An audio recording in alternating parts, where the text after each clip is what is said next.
একটা প্রশ্ন দিয়ে শুরু করি। আপনি যদি কাল সকালে ঘুম থেকে উঠে দেখেন আপনার মোবাইল কাজ করছে না, ইলেকট্রিক গাড়ি স্টার্ট নিচ্ছে না, স্যাটেলাইট বন্ধ, মিসাইল অচল, আর যুদ্ধবিমান আকাশে উঠতে পারছে না, তাহলে কি ভাববেন? সাইবার অ্যাটাক নাকি নিউক্লিয়ার যুদ্ধ? কিন্তু যদি বলি এই বিপর্যয়ের কারণ কোনো বোমা নয়, কোনো ভাইরাস নয়, মাত্র একটি খনিজের সরবরাহ বন্ধ হয়ে যাওয়া। এই খনিজ সোনা নয়, তেলও নয়।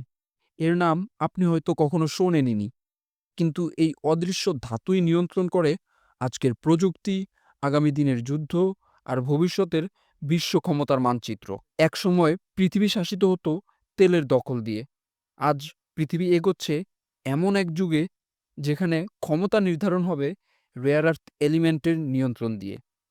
আর এই খেলায় একটা দেশ অনেক আগেই বাজিমাত করে বসে আছে। তার নাম চীন। এই ভিডিওতে আমরা খুলে দেখব কিভাবে রেয়ার আর্থ এলিমেন্ট হয়ে উঠেছে ২১ শতকের সবচেয়ে ভয়াবহ রাজনৈতিক অস্ত্র। কেন আমেরিকা আতঙ্কিত, আর কেন ভবিষ্যৎ যুদ্ধ হয়তো হবে তেলের জন্য নয়, হবে মাটির নিচে লুকিয়ে থাকা এই ১৭টি ধাতুর জন্য। স্বাগত আপনাদের রেয়ার আর্থ এলিমেন্টের ভবিষ্যৎ খনিজ যুদ্ধে। বিশ্বের ক্ষমতার মানচিত্র বদলেছে একাধিকবার। একসময় সোনা আর রূপা নিয়ন্ত্রণ করেছে রাজ্য আর সাম্রাজ্য। তারপর এলো তেল আর গ্যাস। ১৯৫০ থেকে শুরু করে আজ পর্যন্ত, যেটা বিশ্ব রাজনীতিকে নিয়ন্ত্রণ করেছে। কিন্তু আগামী পৃথিবীর ভাগ্য লিখবে আরেকটি সম্পদ। এটা সোনা নয়, তেলও নয়, বরং নামটা শুনলে হয়তো অনেকে অবাক হবেন। রেয়ার আর্থ এলিমেন্ট বা বিরল মাটির ধাতু। এই ধাতুগুলো ছাড়া আধুনিক প্রযুক্তি কল্পনাই করা যায় না। স্মার্টফোন, ইলেকট্রিক গাড়ি, সোলার প্যানেল, মিসাইল সিস্টেম, সব কিছুর পেছনে আছে এই অদৃশ্য অথচ অমূল্য সম্পদ। রেয়ার আর্থ এলিমেন্ট কি? রেয়ার আর্থ এলিমেন্ট বা REE হলো মোট ১৭টি বিশেষ রাসায়নিক উপাদান। এগুলো পর্যায় সারণীয়ে ল্যান্থানাইডস গ্রুপ নামে পরিচিত। নাম শুনে মনে হয় এগুলো হয়তো খুবই বিরল, কিন্তু আসলে পৃথিবীর মাটিতে এগুলোর পরিমাণ অনেক। তাহলে সমস্যা কোথায়? সমস্যা হলো এই ধাতুগুলো এক জায়গায় ঘন আকারে পাওয়া যায় না। তাদের আলাদা করতে লাগে উন্নত প্রযুক্তি, অনেক খরচ আর প্রচণ্ড পরিবেশ দূষণ সহ্য করার মানসিকতা। উদাহরণস্বরূপ নিওডাইমিয়াম ইলেকট্রিক মোটর, উইন্ডো টারবাইনের জন্য শক্তিশালী চুম্বক বানাতে লাগে। ডিসপোসিয়াম মিসাইল গাইডেড সিস্টেমে অপরিহার্য। ইউরোপিয়াম LED ডিসপ্লে, লেজার টেকনোলজিতে ব্যবহৃত হয়। ল্যান্থানাম হাইব্রিড গাড়ির ব্যাটারি, ক্যামেরার লেন্সে লাগে। সহজভাবে বললে রেয়ার আর্থ ছাড়া আজকের আধুনিক জীবন অচল। কেন রেয়ার আর্থ হলো পৃথিবীর ভবিষ্যৎ তেল? তেল যেমন বিদ্যুৎ, গাড়ি, যুদ্ধজাহাজ, এমনকি রান্নার গ্যাস পর্যন্ত সব কিছুতে জ্বালানি জুগিয়েছে রেয়ার আর্থ এলিমেন্ট, ঠিক তেমনই ডিজিটাল যুগের জ্বালানি। আপনি কি জানেন একটা আইফোন বানাতে লাগে প্রায় ৯ থেকে ১০ ধরনের রেয়ার আর্থ এলিমেন্ট? একটা টেসলা ইলেকট্রিক গাড়ির মোটরে লাগে কয়েক কেজি নিওডাইমিয়াম ম্যাগনেট। একটা মিসাইল সিস্টেম বা F-35 যুদ্ধবিমান, এর প্রতিটাতেই লাগে প্রচুর পরিমাণে রেয়ার আর্থ এলিমেন্ট। তাহলে ভেবে দেখুন, কে এই রেয়ার আর্থ এলিমেন্ট কন্ট্রোল করবে? সেই নিয়ন্ত্রণ করবে ভবিষ্যতের প্রযুক্তি, সামরিক শক্তি আর বিশ্ব অর্থনীতি। ১৯৫০-এর দশকে যেমন তেল নিয়ন্ত্রণ করত আমেরিকা আর আরব দেশগুলো, আজকে রেয়ার আর্থ এলিমেন্ট নিয়ন্ত্রণ করছে চীন। ১৯৮০-র দশকে চীনের নেতা দেং শিয়াওপিং এক ঐতিহাসিক কথা বলেছিলেন, the middle east has oil but China has rare earth. তখন পশ্চিমারা হাসাহাসি করেছিল, কিন্তু আজকে দেখা যাচ্ছে তিনি একদম ঠিক ছিলেন। চীন বুঝতে পেরেছিল আগামী পৃথিবী চালাবে তেল নয়, বরং প্রযুক্তি। আর সেই প্রযুক্তির মূল চালিকা শক্তি হবে রেয়ার আর্থ এলিমেন্ট। তাই তারা আগেভাগেই বিনিয়োগ শুরু করে। বিশাল খনন প্রকল্প, আলাদা করা উন্নত ল্যাব, পরিবেশ দূষণ নিয়ে মাথা ঘামায়নি।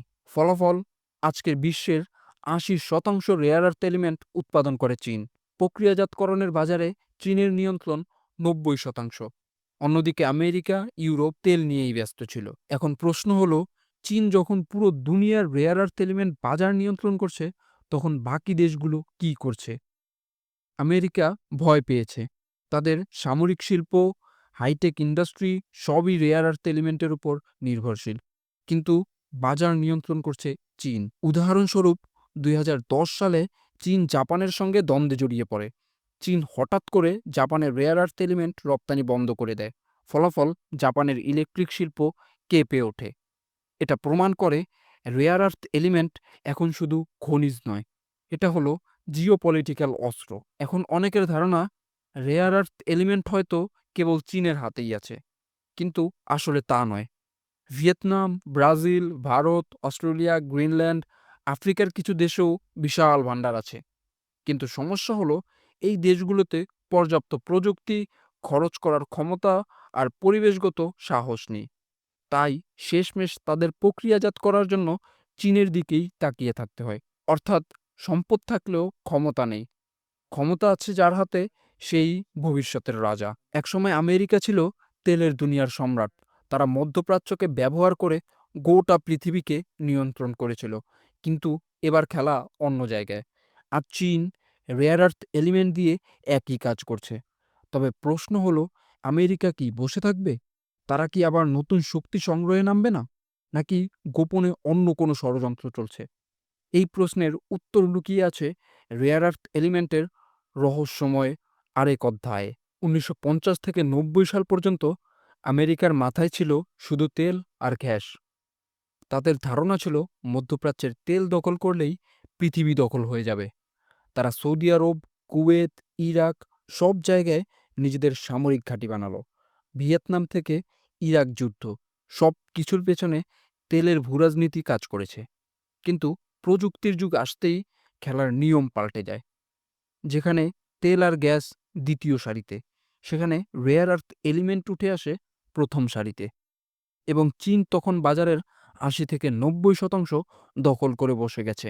আমেরিকা হঠাৎ করেই বুঝতে পারল তাদের মিসাইল, F-35 যুদ্ধবিমান, স্যাটেলাইট, এমনকি নিউক্লিয়ার প্রোগ্রামও নির্ভর করছে চীনা রেয়ার আর্থ এলিমেন্টের উপর। এটা যেন সুপার পাওয়ারের এক ধরনের অপমানজনক নির্ভরশীলতা। ২০০৯ সালের পর থেকে আমেরিকা জেগে ওঠে। তারা কয়েকবার বড় পদক্ষেপ নেয়। নতুন খনির খোঁজে নামা, ক্যালিফোর্নিয়ার মাউন্টেন পাস মাইন আবার চালু করে। অস্ট্রেলিয়া, কানাডা, আফ্রিকা এসব জায়গায় খনিজ অনুসন্ধানে অর্থ ঢালতে থাকে। রেয়ার আর্থ এলিমেন্ট রিসাইক্লিং টেকনোলজিতে বিনিয়োগ করে। বিকল্প ম্যাটেরিয়াল খুঁজতে থাকে। জাপান, দক্ষিণ কোরিয়া, অস্ট্রেলিয়াকে নিয়ে এক নতুন সরবরাহ চেইন বানানোর চেষ্টা করে। উদ্দেশ্য হলো চীনের দখল ভাঙা।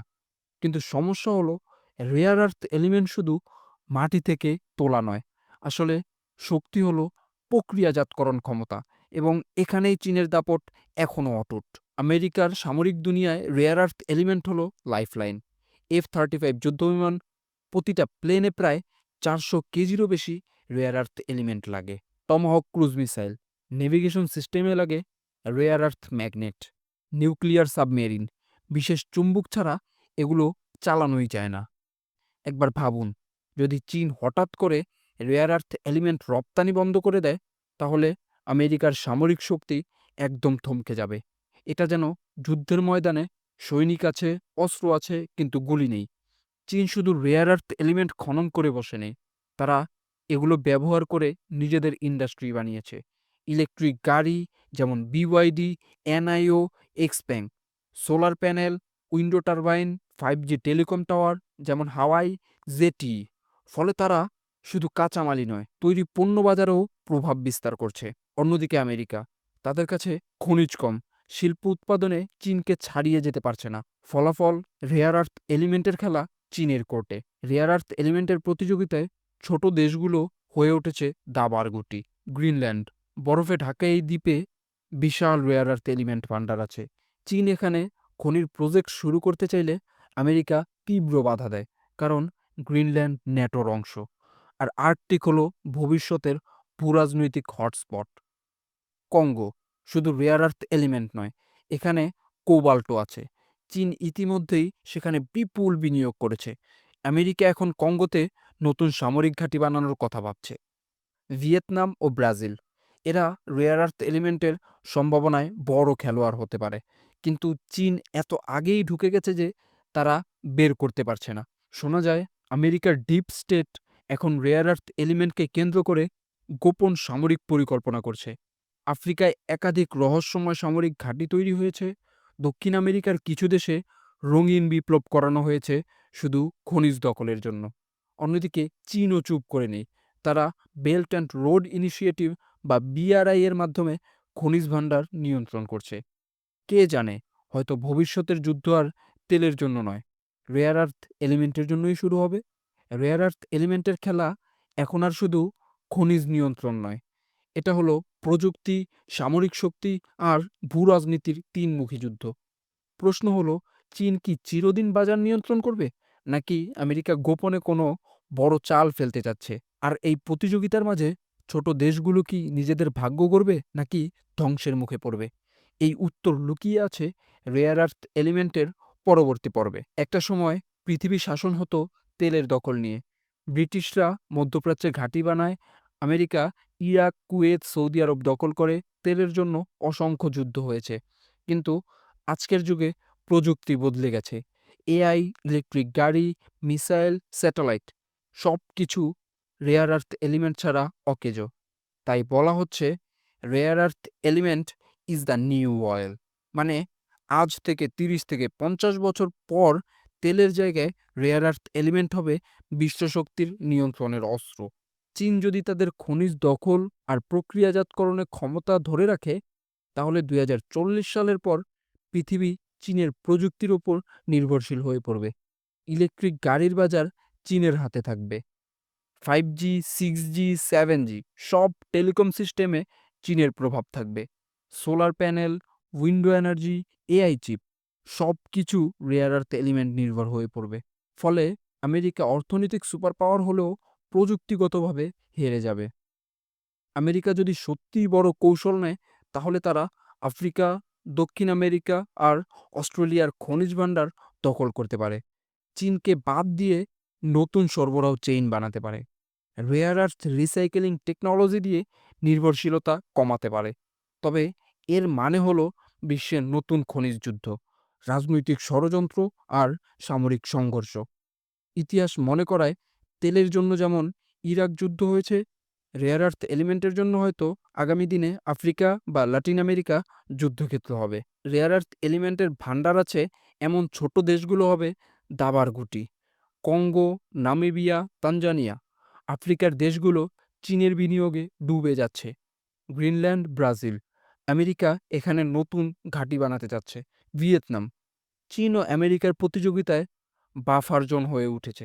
ইতিহাস বলে, ছোট দেশগুলো যদি সচেতন না হয়, তাহলে তারা শুধু খনিজ হারাবে না, পরিবেশ ধ্বংস করবে আর মানুষ দারিদ্র্যে ডুবে যাবে। ভাবুন একবার, যদি আগামী দিনে রেয়ার আর্থ এলিমেন্ট রপ্তানি বন্ধ করে দেয় চীন, তাহলে আমেরিকার যুদ্ধ বিমান থেমে যাবে, স্যাটেলাইট অকার্যকর হবে, এমনকি নিউক্লিয়ার সাবমেরিনও চলবে না। তাহলে আমেরিকা কি করবে? কূটনৈতিক ব্যর্থ হলে একমাত্র পথ সরাসরি যুদ্ধ। অনেক বিশ্লেষক বলছে রেয়ার আর্থ এলিমেন্ট হতে পারে 21 শতকের প্রথম বিশ্বযুদ্ধের সূচনা। রেয়ার আর্থ এলিমেন্টের কারণে পৃথিবী 3 ভাগে ভাগ হতে পারে। চীনের প্রভাব বলয়, যেমন এশিয়া, আফ্রিকা, দক্ষিণ আমেরিকার অনেক দেশ। আমেরিকার প্রভাব বলয়, যেমন ন্যাটো, অস্ট্রেলিয়া, কানাডা এবং জাপান। নিরপেক্ষ বলয়, ভারত, ব্রাজিল, দক্ষিণ আফ্রিকা, যারা উভয়ের সঙ্গে সম্পর্ক রাখবে। এতে বিশ্বে নতুন এক ব্লক পলিটিক্স তৈরি হবে, যা অনেকটা শীতল যুদ্ধের মতো। তবে এবার খেলাটা হবে খনিজ আর প্রযুক্তির দখল ঘিরে। রেয়ার আর্থ এলিমেন্টের যুদ্ধ শুধু রাজনীতি বা সেনাবাহিনীর মধ্যে সীমাবদ্ধ থাকবে না, এটা সরাসরি প্রভাব ফেলবে আমাদের জীবনে। ইলেকট্রিক গাড়ির দাম বাড়বে, মোবাইল, কম্পিউটার, টিভি সব কিছুর দাম উঠবে, বিদ্যুৎ উৎপাদন ব্যয়বহুল হবে, পরিবেশ দূষণ বাড়বে, কারণ রেয়ার আর্থ এলিমেন্ট প্রক্রিয়াকরণে ভয়াবহ টক্সিক কেমিক্যাল ব্যবহৃত হয়। অর্থাৎ রেয়ার আর্থ এলিমেন্টের যুদ্ধ মানে শুধু সুপার পাওয়ারদের প্রতিযোগিতা নয়, বরং সাধারণ মানুষের জীবনও বদলে যাবে। রেয়ার আর্থ এলিমেন্ট নিয়ে খেলা এখন শুরু হয়েছে মাত্র। চীন এগিয়ে আছে, আমেরিকা পাল্টা চাল ফেলছে, কিন্তু ভবিষ্যতের প্রশ্ন এখনো উত্তরহীন।